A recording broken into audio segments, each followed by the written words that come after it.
It was awesome. What I'm going to do is I'm going to go ahead and get started. Because it's 12:30. Generally Jeremy is about a minute or two late because he's on Rust Belt time, but he calls it next belt time. But but this is Real Fridays, obviously. And for those who are tuning in and who watch this either live or later on, Real Fridays is an in-depth outlook on housing, mortgage, and real estate with industry insiders. We don't necessarily talk about insider information, but we come close. And I think that we scratch the surface in a lot of details and a lot of aspects of mortgage, real estate, and housing technology and origination trends that a lot of outsiders just don't get, whether private equity companies or entrepreneurs when they go into the business. There's a lot of things that they don't understand, and a lot of that is just people, processes, and the underlying systems that often that are beneath the surface that aren't necessarily things that you see casually from the outside in. So welcome to Real Fridays. We're happy to have, obviously Brock, one of our mainstay legs on the stool that we all sit on here for the Real Fridays. Myself, Rick Roque, and Jeremy Potter, who will be rolling in here any minute. And we have special guest Samir Sen. Super excited to have you on board, man. Yeah, great to be on, and looking forward to the chat. Dude, this is good, man. I mean, I think young guys like you that are innovating and really disruptive solutions in housing and tech are so critical to the future of this business. And you're going to get a lot of resistance from people my age and older. I'm 51. People have been in the business a long time, and they just want to coast for the next 10 or 15 years until they retire. And then there's disruptors like yourselves, and Brock for that matter, who are looking to really drive the next generation of solutions to make the mortgage and real estate technology solutions more efficient and smarter and more cost effective. So, I love it, dude. I love your energy and love what you're doing. So you're at Stanford, you're doing grad work at Stanford. Did you finish your master's in engineering at Stanford or computer science? Yeah, so I've just been out for 2 years. So at Stanford, they have a program where you can stay an extra year and actually finish up your master's degree. I did my undergrad there, graduated 2020, master's degree 2021, and then have been, working in a number of places before starting Flair and kind of starting my own journey. Yeah. I was at Apple. Samir, how old are you? Yeah, I'm just about to turn 26. So 26. Yeah. Dude, because I noticed in your bio you spent 3.5 years at Apple, and dude, what is it like to be an AI or machine learning engineer at Apple? I mean, let's start there before we get into your company. I mean, this is that to me is such an exclusive. They always say that getting into Stanford is hard, but getting into Apple is even harder. So it's like, how do you tell me about that? Yeah, there's some really bright minds there, especially within design, engineering, machine learning. They're always pushing the cutting edge, always launching kind of the next products and features. They just launched a hearing aid, part of their, AirPod 2. And of course, the most common or household products, including like Vision Pro and so on. Yeah, I mean, the team that I joined was a new team that just got acquired by Apple. So I joined a team called Thierry back in 2020, 2021. Really it was a team that spun out of the University of Washington, led by one of the professors there. Apple didn't really have a central machine learning platform. And so the team that I joined was actually chartered to build the internal framework to train, these latest improvements in ML models for things like Siri, Face ID, and all of the next generation of products. So, what was before kind of an isolated ecosystem where individual teams within Apple would be training kind of the best models or state-of-the-art models for these products, they move that to more of a centralized kind of training platform where all the teams could learn from the insights from other teams. So that was really exciting time. Just getting to meet so many people during lunches, A lot of the time I was there was actually during COVID. So it was like really interesting that, I left school to join a remote workforce. But I caught a little bit of the end where, people went back in person. Yeah. Dude, well, I'm happy that Jeremy was able to join us. It's perfect. Thanks, Jeremy, for right on time, brother. This is perfect. I love it. Always. That's what I figured you wanted out of me. So here I am. Probably a lot of traffic getting out of the Lions game yesterday. It's only been. I know. So Yeah, you were at the game, right, Jeremy? Celebrating. Weren't you at? You were at the game, right? Happy Thanksgiving, everyone. I was. It was great. It was more of like a Bears loss than a Lions win, but we'll take 11-1. Coming there at the end, but yeah, little pep in the step coming out of the stadium. Everybody was feeling very thankful and grateful, and it carried through, I think, the rest of the day in the city. And then it snowed this morning, so everyone's quiet. Dude, I think that's great. I forgot to check in about everybody's Thanksgiving. How was your Thanksgiving, Brock, and yours, Samir, as well? Good. I'm up in northern Maine, and we got 6 inches of snow last night. So I spent the morning shoveling. It was the first snow of the year, but came right on Thanksgiving. But got to see a bunch of extended family. It was cool. That's great. You were hunting yesterday with your dogs or something, right? Was that the photo you said? Yeah. We didn't go out hunting, but the dogs had to wear hunting vests so they don't get shot. Did you get that one right there? Yeah. No, that looks a lot like a dog, actually.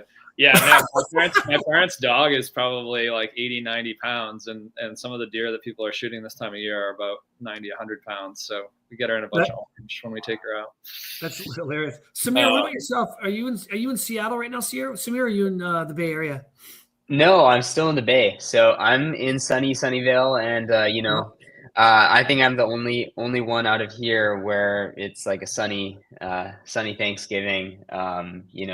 It was close to 70s yesterday, but definitely cooling off for the year. That's awesome. Jeremy, one of the things we were talking about, Samir, before getting into his company, we were talking about machine learning and sort of the technology and innovation culture at Apple.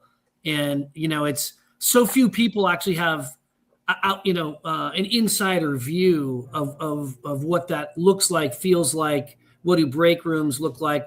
How does the work culture feel like when you're actually working with an Apple? Because I'm curious as to how that's potentially going to end up rolling over into your current company, Samir. But I'd love to just understand a little bit more about what that was like. Did you feel the competitive pressures? Did you feel, were you just blown away by the innovation that you saw around you? Or did you feel like it was sort of understated given your background from Stanford? Like, tell me a little bit about that. Yeah, I mean, well, it's definitely a big company. And, when I was joining, they didn't really have a Seattle office. So they just had started, building out a team in Seattle.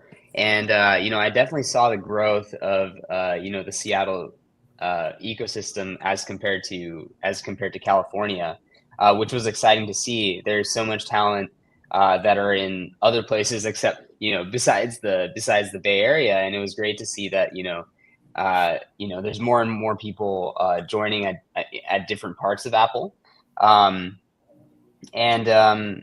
Yeah, I mean, in terms of like, the competitive environment, I never really felt that because, everybody at Apple was so collaborative and, there's a very collaborative environment, within the teams. And I think that really fosters a lot of the innovation. One of the things that I learned there was like the focus on design. So it wasn't just all coding or all engineering or all sort of like AI, but there was a lot of emphasis on design. And you might think that, the teams at Apple are geared or kind of like tuned to move really fast. At Facebook, I think their motto was move fast and fail and break things. But I never really felt that, while I was working in the teams at Apple. It seemed more like more of a reflective environment. You'd always have great conversations over coffee, walking around. There was a big walking culture. So, within the offices, people would have walking meetings, and so on. I love it. What let's work you in, Jeremy. I know you're edging to ask some questions. What before as we flow into the kind of the outline that we'd circulated. Can you hear me? Maybe did Jeremy freeze? Rick. No, I thought your tee up was perfect, and then I did freeze like right on the question. One of the things, Samir, I'm curious about is, when you step out of a large organization, you're telling us kind of what it felt like. And can you talk a little bit about either how to keep all the good things, and then, kind of get rid of some of the stuff that doesn't fit when you start your own company, and how you're thinking about that? Like, what was it? You mentioned some of the collegial stuff and some of the competitive stuff, but how do you do it? How do you keep what makes a place like that special? The holistic thinking, the talent, the collaboration, and yet you're starting to come to a couple people, 2-3 people, and then you have to add more, and then you have to add more. How are you thinking about that, in your own career? Yep. And on a much smaller budget. Yeah, that's true. Less resources, that's for sure. Yeah, things definitely move a lot faster now that we're in a smaller team. But at the same time, the impact is much larger, right? Whenever I was working on sort of a feature or a project at any of my old jobs, it was always related to a very small sliver of, of a small part of like a big company or a big product. But right now, it's more like you kind of you have the creativity, but you also have the responsibility to design, an entire experience and sort of collaborate with a few folks that you trust really highly to deliver something of value. And things just move a lot faster. There's less bureaucracy. There's no hierarchy. It's really a flat, communication. You don't have to communicate to your manager or to your hiring manager, or, as they call it, like skip manager. So there's nothing like that. And I really love it because, everybody is kind of on the same playing field. And I think, I think you can get more things done. Things are just more productive, and you have more visibility into everything that's happening at all parts of, the company. And most importantly, and like what I'm, what I found most sort of rewarding was talking to people like you and talking to, the front face of the business, who actually could benefit from things that you're doing, and also inform what would be, inform, like provide meaningful insights into what would be actually, a useful, useful products and services to provide. Yeah. Yeah, I appreciate that. I think speed, it comes up a lot, but I think there's just so much that we want people to have eyes on as a company gets bigger and bigger. I think in part because the way I used to think about it at the rocket companies was it almost represents a little bit of like a risk management tool, to be honest. It's like if you have multiple people looking across, then you kind of always have a net that can catch things as they go, but it inevitably creates problems. I mean, that's what committees do. That's what humans do. You get a bunch of people around the table, it's going to slow it down. And so I think it's probably just the eternal truth of the market. You get big, somebody smaller and faster comes up behind you. They get big, somebody smaller and faster comes up behind them. And that's okay. That's actually good. But I like to hear you say it because I think there's a lot of mystery outside of these really big, expensive, high profile brands like Apple. And yet it's a good reminder, at least for me, that we're all kind of working at the same thing, regardless. How do you do it? How do you do it faster with the best people? And when you get big, that's a win, and somebody else will come up behind you. I don't know. For me, that's helpful, actually. Yeah, the way I see it is that, all the companies that have become big started out small, and they started out really good at one niche thing. And so that's how they became big. And, to keep that innovation cycle going, there's going to have to be smaller players that just keep on coming up that are really pushing and just making the best best product for these small aspects, and that's how the technological progress happens. Yeah. It's interesting, and I want to ask this, and I'll bounce it to Brock, but here you are, you get your undergrad at Stanford, you get your master's at Stanford, of course you're in grad school, and you're always ideating new ideas, like, either as classroom assignments or just as you're learning things, you're seeing the market in kind of new and different ways that where you could feel that you could actually create some kind of a solution to kind of fill some kind of a gap, right? And then you get some work experience. You have a few job opportunities, Apple being a pretty solid cornerstone to that sort of career. But even while at Apple and working at Microsoft, you're asking yourself the question, like, you're either solving the problems that are that's on your current workload, or you're ideating new opportunities that you feel that you'd be better at, applying your skills towards solving, right? So the question is, like, did you always have this idea of starting your own company at Flair, or was it something at Apple where you're like, we're not doing something or focusing on something that I'm kind of passionate about, so in order for me to pursue it, I'm going to have to do it outside the walls? Yeah, I mean, that's a really great question. So I think there's an aspect of two things, right?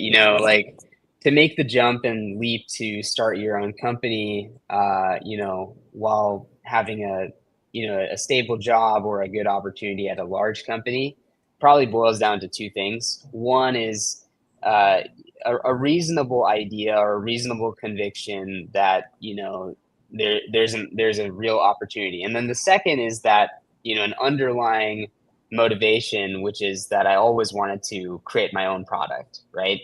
I always felt that working at another company, I would always be kind of locked in or scoped into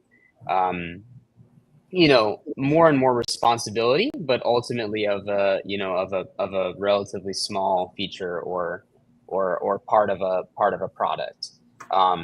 So I always had that motivation that I wanted to build something of my own, something that real people could use, and I could see people using that and benefiting. So that's obviously part of it.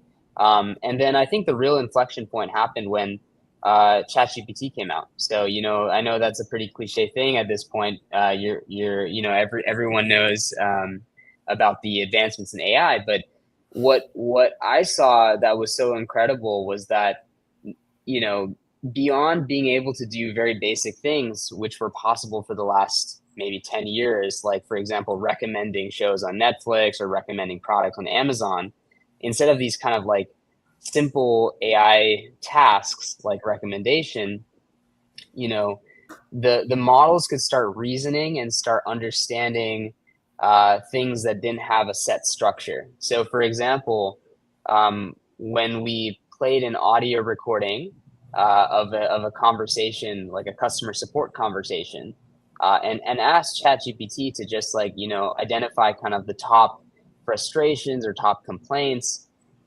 it so seamlessly identified those, within kind of a 10-minute transcript, when before, to get any output like that would require training your own model over, hundreds of thousands of data points. And so that sort of stepwise change in the AI's ability,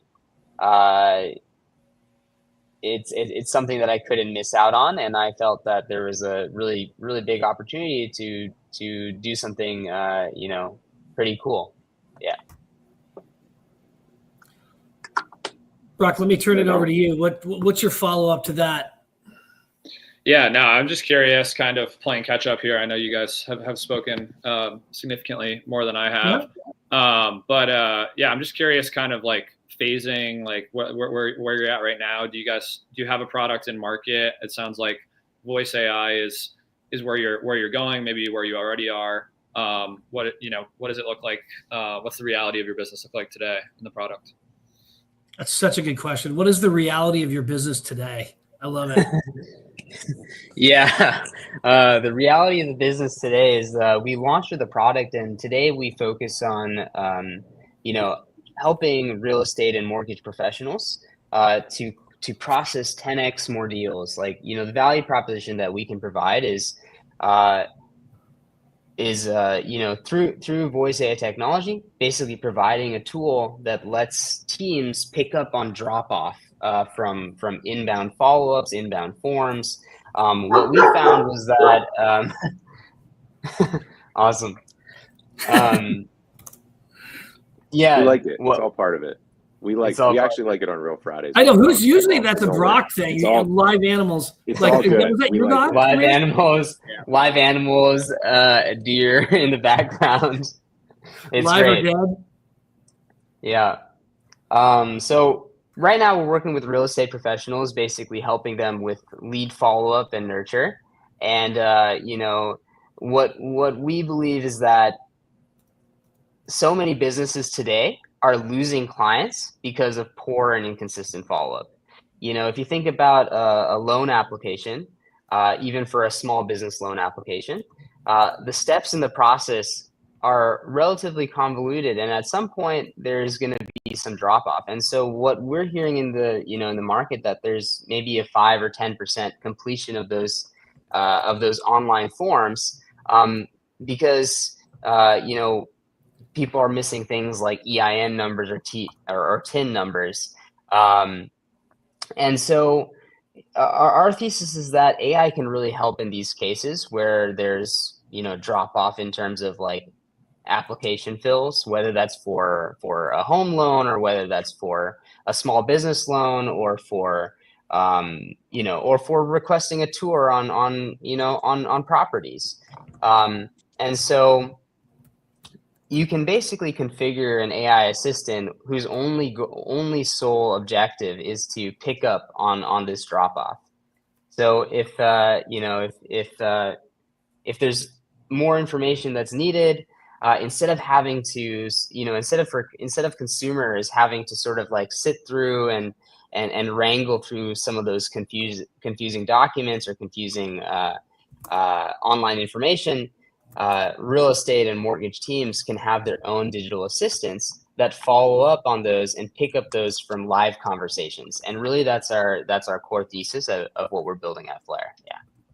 Dude, And so well who said.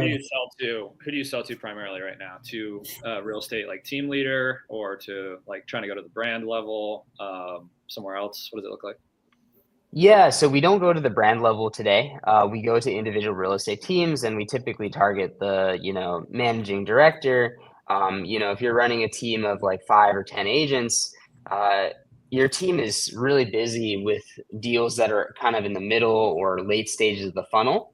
But what that means is that you end up missing out on opportunities at the top of the funnel. And so leads, potential clients are sort of slipping through the cracks. And we believe that digital assistants can change the game. The teams that have these digital assistants are going to be closing or processing 10x more volume than those without them.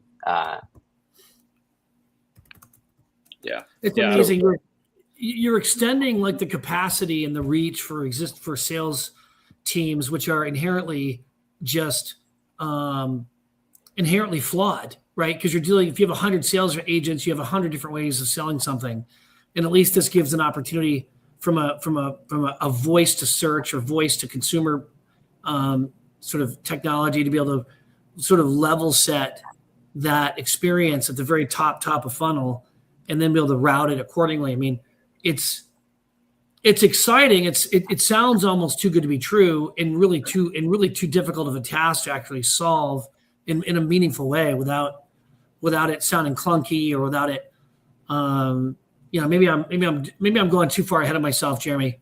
Like as far as getting into it, like well, I wanted to go the same. I did. I wanted to go down the same road you were going down. I was going to frame it this way, Samir, which is, I had this thought this morning. Bear with me, but this is kind of my role on the podcast to take us on these tangents. Is this? Pop music, they write the song, and then they put the music to the lyrics. And in hip hop, they write the beat, they create the beat, put the lyrics on the beat. With conversational AI, with voice AI, you've got the beat. It feels to me more like hip hop. You've got the beat, and now you're like, where do we put this? Where do we, with which artist, with which thing? And you chose real estate and mortgage. Now, to me, that's curious. I love that analogy. How would you talk us through when you created this amazing thing? What made you apply it? What was the path that had you applying it to real estate and then eventually real estate mortgage? Yeah, it's a really interesting story. So, I didn't really have any ties coming out of Stanford and then Apple directly to the mortgage or real estate industry. And so, it wasn't just that one day I decided that, we're going to build voice AI and we're going to go and partner with all these realtors. That's not really how the story turned up. But, the original thesis that we had while we were going through Y Combinator. So we went through Y Combinator earlier, and originally what we went in as is that all these call centers, across any vertical, whether that's real estate or whether that's customer support or other marketing, perspectives, those call centers have call recordings that have so much data that's stuck within conversations that you can't really get insights over unless the teams individually listen to those conversations. And obviously listening to maybe, thousands or tens of thousands of these conversations that are 10 minutes long is impossible, but it's something that AI can do at scale because there's no emotions. AI processes things much faster. It seemed like a very good task for AI. And so we started out kind of applying AI for this use case and ended up partnering with some of the, larger real estate digital marketing firms. And that's when we realized that, hey, there's actually a really great opportunity here because all of these real estate conversations are more or less the same. So when you're talking to a buyer or you're talking to a seller, you kind of want to gather some preliminary information before passing that off to a realtor. And these would be things like budgets, timelines, timeframes, motivation is a key one. What's prompting you to move homes or sell a current home is really a key indicator of whether somebody's ready to move or sell their home or buy a new home.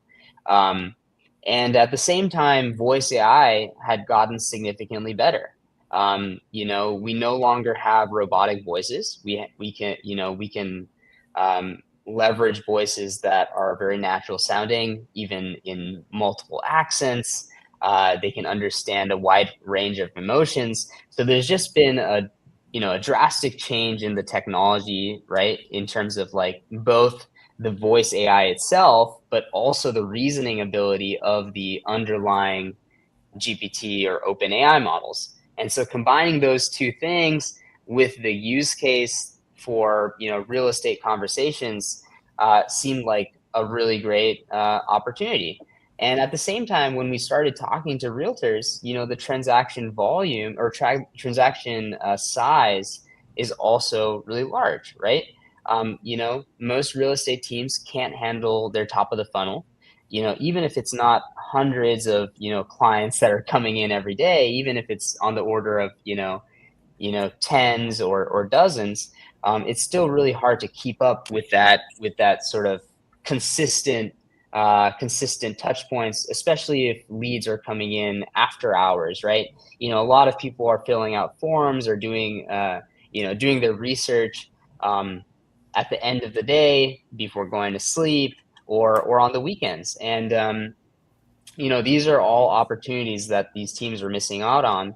And at the same time, the AI had gotten really good to handle these very, very small conversations, short conversations, but at least keep on top of all of these opportunities that are coming in outside of hours that you're running the business. Yeah. Yeah, that's it. I mean, I think I haven't heard it put that way, but that captures high volume of communications. The communications are very consistent.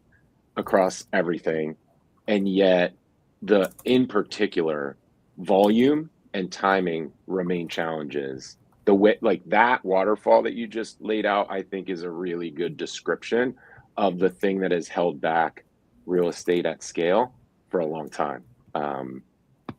Yeah, there's some interesting phasing here too. If now they've been in the industry for a little bit, I don't know if Jeremy, you remember any of these companies. Rick, I don't know if you had much exposure to like the real estate tech at the time, but around like 2015 through like 2018 or 19, all these companies popped up that were solving the same problem with either no tech, just by staffing up people in a very specialized way that could just do the call center role. That still exists in a way.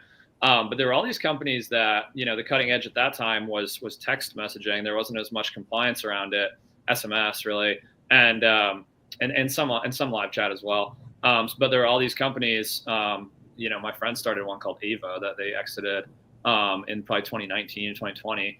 But Agentology was one of the big ones. There were a few others. There were probably 10 companies in this category that we looked at various things with at the time when I was at Rocket and helping my friends that were investing in that space. And they were kind of a point solution that they could man a chat, and then over time it was like half of it would be scripted, and it really wasn't AI. It was scripting.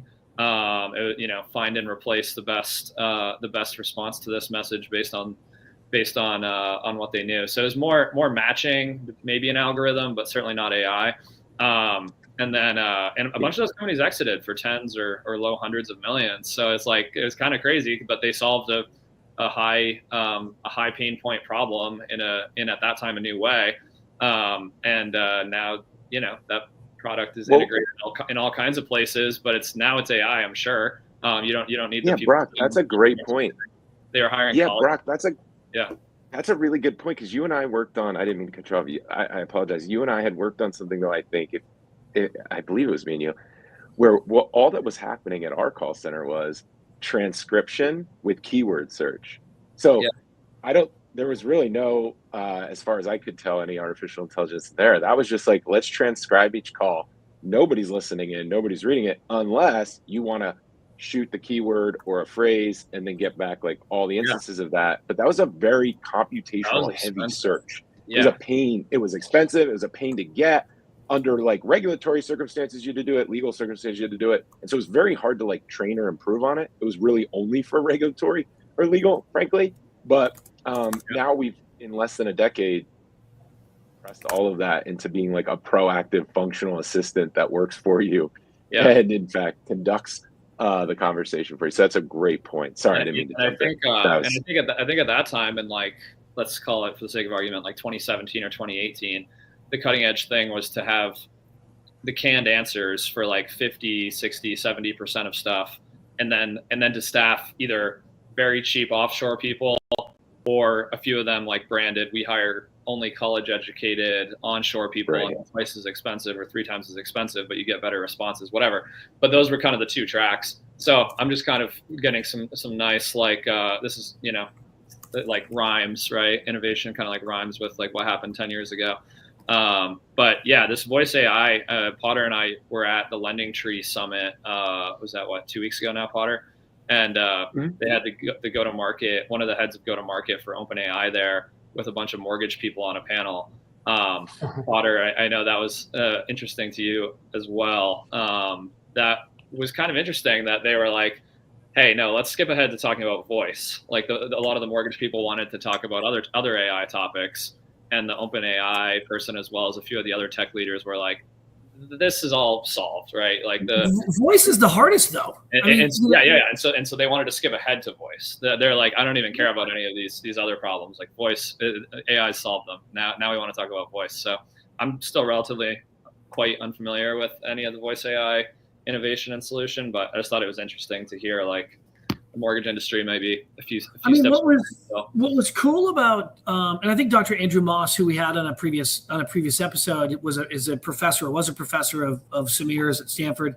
And what was really interesting about Dr. Moss's solution was it took like massive repositories of information, and you can establish digital assistants, chatbots, if you will, to build like an internal LLM to more acutely search things that are really private within UWM's walls or Rocket's walls, or within a specific mortgage lender's sort of Wells Fargo, B of A, whatever. All the acute information they have a consumer to be able to draw from that, and then to be able to present solutions that are specific to that consumer based on what that particular lender knows about the consumer. The problem is most mortgage companies aren't that organized, right? I mean, you get a half a dozen, you get maybe. I mean, I don't even think in the top 10. I would say once you fall out of the top 10, as far as mortgage originators in the United States, they're kind of a mess when it comes to data, right? And that's been the legacy challenge, because the islands of data aren't really connected in any really meaningful way, so that you can take that information in a digital format, whether it's documents or PDF files or written scripts or whatever, to be able to churn that out into a really intelligent chatbot. But I think being able to automate and or deliver on a voice to consumer solution, I think has a lot of legs. I think this has a lot of potential traction. Yeah, I mean, I totally think that it's I think to your point, there's been a lot of evolution in the technology itself. So if you hear some of these voice AI right now versus what you heard in the past there was this concept of an IVR, which is not really AI, right? You're kind of scripting these decision trees where you have pre-canned answers, and the voices at that time were really robotic sounding and just very computerized. But right now we've gotten to a place where we both have made significant progress on the reasoning side. So you no longer have these decision trees where you're kind of just only providing pre-canned responses. The AI can actually understand intent in real time, and based on that intent, basically pivot or tailor a response, right? So there's massive improvements to the reasoning ability of the LLMs. These are only going to improve. And at the same time, the voices have now transitioned from, robot sounding IVRs to those that actually mimic or kind of replicate natural sounding human voices, and they can understand emotions at a more granular level. They can understand frustrations or basic, sentiments of users. Sounds useful for relationships. Yeah. To understand intent, articulate, know exactly the right response when you need to respond, when you need to say it.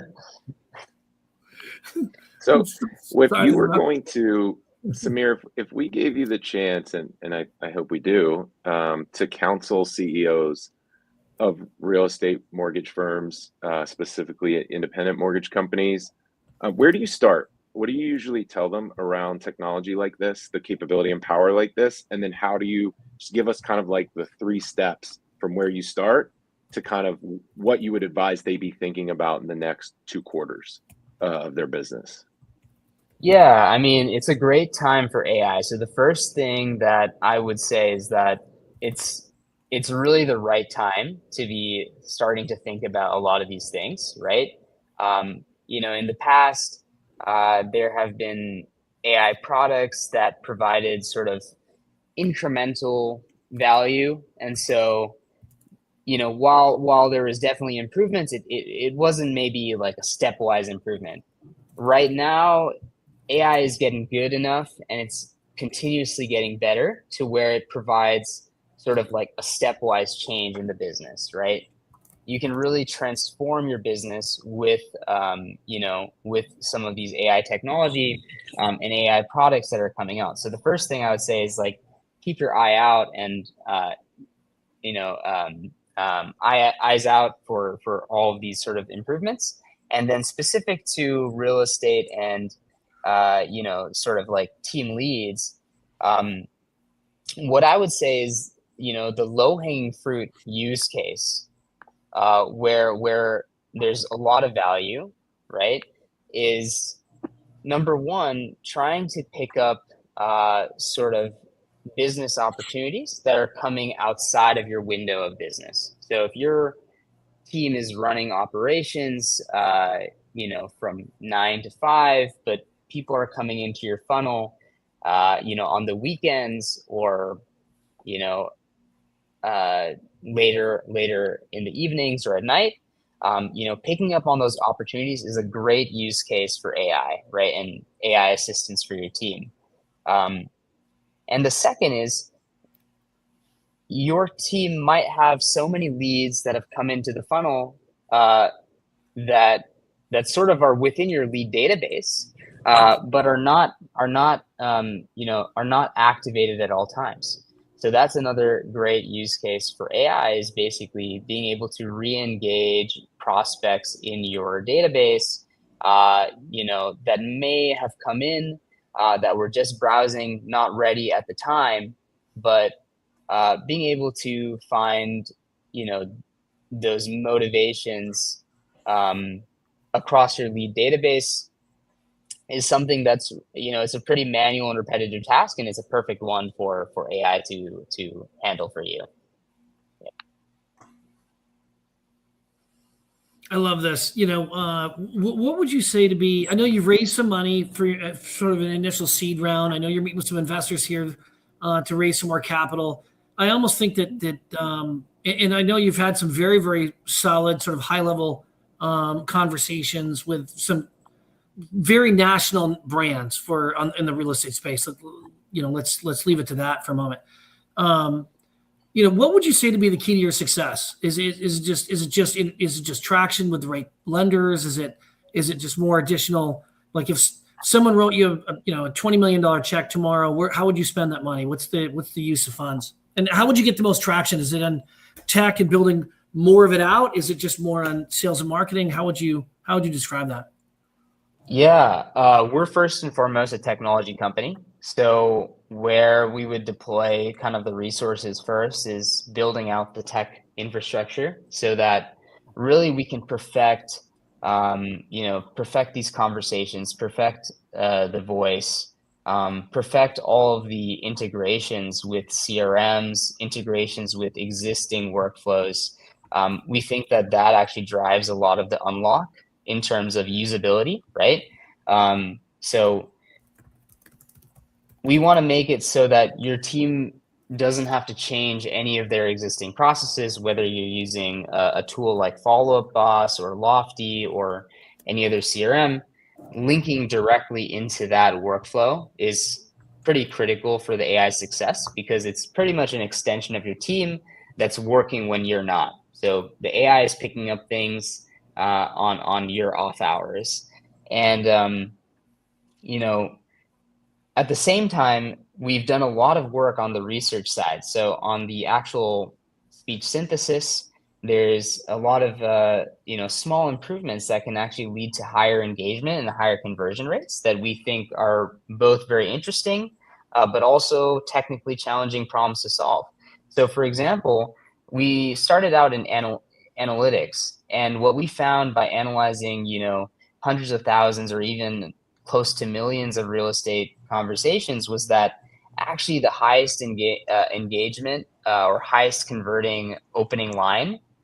So this is kind of like the top opening line that we found was a simple 2 words, which is hi first name. So for example, hi Rick. But there's actually many ways you can say those first 2 words. You can say hi Rick in kind of like a monotone or dull sound, or you can say it more of like kind of posing a question. So hi Rick, is this Rick? And the second way leads to engagement because you're asking a question, and the person on the other side can acknowledge that this is actually that person. And so we want to dedicate resources to actually building the tech that can control the delivery of some of these phrases, like those 2 words, or simple phrases like "How are you doing today?" You can say that in in a more positive way, in a more positive tone, rather than a neutral or sort of like dull sounding way. I love it. So that tech is both. How many engineers do you have right now, and how many engineers would you think you need to continue to hire to sort of build this out in a way that you would say you're saying you're going to operate at the right pace of knowledge, right? Because you can't innovate or develop for the sake of innovating and developing. So you're going to innovate, develop, get feedback, slow down, stop, digest, map out, identify new requirements, and then build. You know what I mean? It's kind of like you're running fast and then you're slowing down, running fast and slowing down in these sprints. How many engineers do you think you'd hire in this next round and in the next year ahead? Yeah, we're currently a team of 4. So we're a pretty young team. Most of us have worked on projects together, so we're pretty close-knit team. Definitely looking to triple that size in the engineering, but also form double or triple that size, and then form pretty strong relationships and partnerships within the industry. Yeah. I love it. What are your thoughts there, Jeremy? What do you think we haven't asked that we should, just to get him, either put him on the hot seat or to really flush out more the solution and its relevance in the marketplace? The thing that jumped into my mind right when you asked that was actually just about the reality of adoption. Yeah. And the more I talk to and try to interact with innovators in other industries, the more they say, "Oh, our industry's just like that too." So I'm finding that even though I perceive financial services or mortgage within financial services to be very, very difficult from an adoption, innovation, and progress perspective, everybody seems to feel that way. Everyone seems to have the same sense. But I think, Rick, to answer your question directly, I have been learning the hard way that existential fear that something's going to do better than me or something's going to do something to make me obsolete is a much stronger thing than I realized. I heard it when I was a younger person in the industry, when I was a younger professional, but I think it is real. And I think, Samir, you have really navigated the technology conversation today really nicely. I still think it's going to be stunning the way people refuse to adopt technology and become a self-fulfilling prophecy themselves. Because I actually don't think that the technology does better than people. I just think that the perception and fear of that ends up having people back themselves into that corner and make it true for themselves while their peers and peer companies pass them by. So it's more of a comment than a question, but just like as we navigate this together, I say together, those of us looking to push forward innovation, progress, driving costs down and driving opportunity up. That for me has become a harder challenge than I anticipated, and one that I think we're all here for. But that's going to be the main challenge for your company in the next 2.5, 3 years. Yeah, I think that makes a lot of sense. And, obviously the way that we position the technology is actually like a setter. So if you think about a soccer team, there's the strikers and the forwards. And sometimes you just need that right pass into the penalty zone where your forwards or strikers can shoot that goal into the net. So that's how we were thinking. I am. I used to watch a lot of soccer, but I kind of tuned down a bit. But the last one where I like the way you said that though, because I do appreciate these like analogies and these ways to help us and people understand what we're talking about. And that's a good one, which is you'll often watch, particularly in the Premier League, but everywhere, you'll watch like a really strong center midfielder isn't necessarily always the one scoring the goal. To your point, they may be the best player on the team. They're usually the number 10, right? Because they're distributing. They have their back to the goal a lot. They can control the game for the most part. And so I think what you're saying is like, look, we're not trying to take the goals away. You still have to finish. You still have to score at the end of the play, but we can give you this stability sort of up the middle in the core of your business that distributes information and opportunity to the people who then, you know, win the game, quote unquote. I took it a little bit too far probably, but like that's, I think, a really key piece of this, because it does feel like core infrastructure that everybody's going to need. Just admit it now and you can build around it. And the great teams do. And you don't have to replace the top selling agent. You have to replace like the night and weekend coverage that they were either not having at all, or having offshore, or having a minimum wage person do, or like whatever. You don't have to insult. Yeah. You don't have to like even have that conversation, right? That's what we've said for a long time with our business, which we don't need to get into here. But we have licensed real estate agents some hours and non-licensed people other hours, right? So it's like, keep them out of the conversations that waste time. This is the thing. I work a lot across the title industry piece of real estate and mortgage as well, Samir. And there's a lot of fear in the title industry that my job is going to be taken away. My expertise as a title professional is going to get replaced by some technology. And, you know, what I constantly try to show people is there is so much challenge in this industry. There's so much sophistication and problems in real estate, mortgage, and title. What we're trying to do is level you up to get you out of having the dumb conversation every day. And I'm not implying the person on the other end is dumb. I'm implying the conversation itself is rudimentary and basic information that you don't need these high value people on. You need these high value people. Like I used to joke with a friend of mine, shout out Jim Morton. We used to joke like LeBron James doesn't wash his uniform at the end of the night for the next game. But somebody really important needs to do that, because he's got to go out and feel his best, look his best, do his best. That is an important person on the team. But you don't pay LeBron James $35 million to do everything. You pay him $35 million, win championships, and put spectators in the seats. And then everybody around him has to work to that goal. And to Brock's point, that's how I see this, which is, hey, professionals, we're trying to get you on the highest value use of every second of your day, because we don't want to work 100 hours a week. We can, many of us will, we just don't want to. And if we could delegate to technology, we could get our experts and we could get everyone in this industry working on the really hard stuff, which right now they're not, just candidly, right, Rick? I mean, we've done this show now for how long? Our best people are not working on the hardest problems. They're working on difficult problems. They're working a lot. They're working hard, but they're not working on the most challenging problems in this industry. And I think your technology, Samir, is one of the ways we step up and start really kind of tackling the much harder things. Yeah, the hardest problems tend to be the ones that are just avoided the most, because it just takes such a reinvention. You're either gutting LO comp, or you're gutting how underwriters underwrite, or they're just there's just too much focus on the transactional nature of the business. And when you're constantly focused on how many loans you're going to close this week, it's hard to be able to, make any substantive innovations. Now, I do think companies like Better and obviously Rocket, of course, Rocket's Rocket, but I'm saying outside of the Rocket ecosystem, I don't see a lot of companies do that. I think Cross Country's doing that. I think Cross Country's a good company, is a phenomenal company.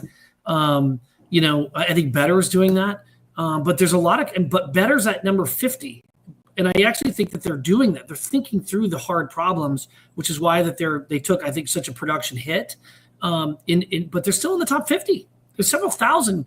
I know nobody at Better as far as I'm concerned. Like, as far as my personal relationships, I have some academic and some professional relationships there, but I have no bone in their fight to win. I'm just observing what they're doing and really admiring it, because I see a lot of companies that are 20, 25, 30, 35 that aren't innovating, that aren't thinking about the hard problems. They're ignoring them.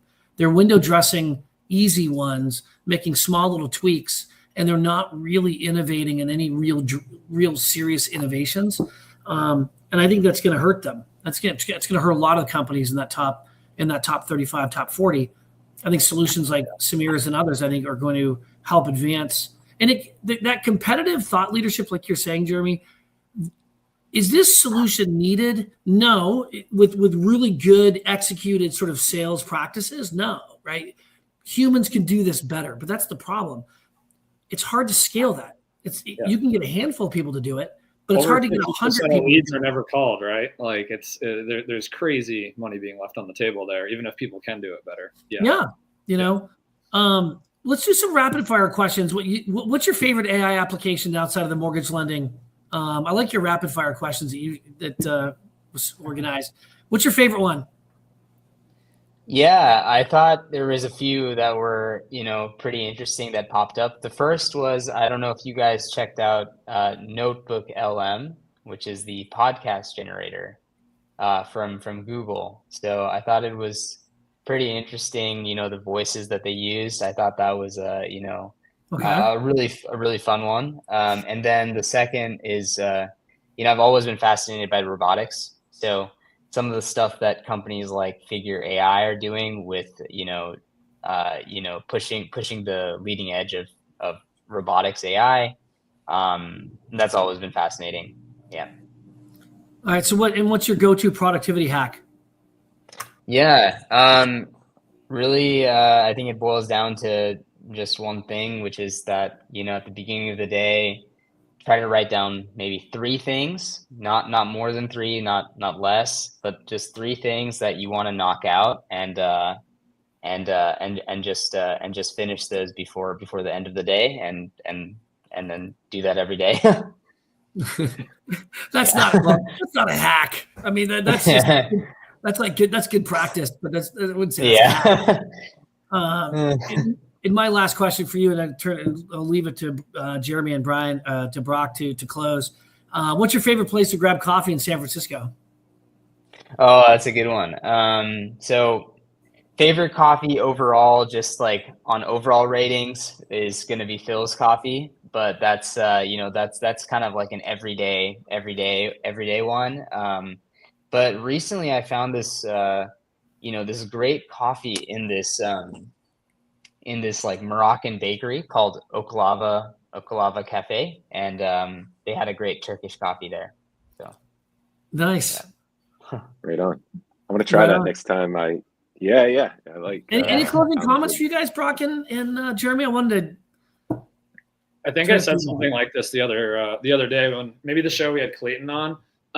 But one of my very much side things that I do related to the industry is advise a couple VC firms on what's going on in the industry, especially one called Story Ventures in New York that my friends founded. There's been so little deal flow the last couple of years. I'm just generally excited to hear of people that have no affiliation with the industry, building, raising, coming in, new tech, even if it's theses we've seen before, certainly new tech and new products. So I've enjoyed this, and I know we've had a few shows like this, relatively like this, not exactly like this, lately, where we've heard of actual new companies, actual new products. It's fun, but it didn't happen for a few years, and I feel like that part of my job or life or whatever has kind of been in hibernation because fintech's been hit so hard and mortgage and real estate have been hit so hard the last couple of years in terms of VC funding. So that's my closing thought. This is fun. You could see the application between his solution and your solution, can't you, Brock? Obviously. Yeah. In terms of my actual company, NewsZip, we have evaluated companies in this space recently, so I definitely want to hear more and get a demo and whatever else. Yeah. Oh, yeah, same here. Yeah, Samir, I'm looking forward to the growth as well. I mean, I think you're spot on. I think this time is really valuable, so I appreciate it. I'll end on sort of a fun one, also outside of your company, because I know you're focused on that and you've got a lot of work to do. So outside of that, is there a problem or your friends working on a problem that you find to be like your favorite company or new company or your favorite thing or something you wish someone was solving for? We know you have, your focus, but I'm just curious, like, is there something you wish or you already know is kind of a new thing that you're like, yeah, they're working on this thing. That's my favorite problem of that's other than mine, or do you wish there was one for the innovators out there? Yeah, the one that I thought was really cool. I think the technology is still a bit far out, but once it comes, it's going to be a real game changer. Is one of my buddies is working on a company that's basically building a wearable, which is kind of like a hearing device, and essentially what they're doing is trying to track EMG waves, which are brain waves, and basically converting the brain waves into brainwaves and thoughts into natural language. And so instead of having to type into your search browser what you're looking to search for, you can just think it and it'll type it automatically for you. So, if I think that's say thank you, you're saying if I say thank you, my brain does a different thing to say thank you than you're welcome. And this can maybe pick up that nuance between thank you and you're welcome and type it out. Yeah. And you don't even need to speak it. So it's like it's one level, removed just from speaking, right? brain, Yeah, exactly. Thinking to action. Yeah. Yeah, right on. Wow, that's a great one. Thank you. Yeah, that's literally a mind-bending note. That's a mind-bending note to end on. Yeah. Well, good, Samir. Have an awesome weekend, and looking forward to hearing more about you and your company in the weeks and months and years ahead. Good luck to you. I already did some posts on LinkedIn about you, so you're going to get a ton of traction and a ton of attention. But you couldn't have started off your foray into mortgage better than knowing Brock and Jeremy. So this is a good start for you. Yeah, Classic. thank you so much. Thank you so much for having me. And it's been great getting to know you, and looking forward to the coming months and so on. So good deal. Thanks, Samir. That's Good luck. awesome. Take Take care. care, We'll guys. talk to you soon. Bye. See ya. Bye.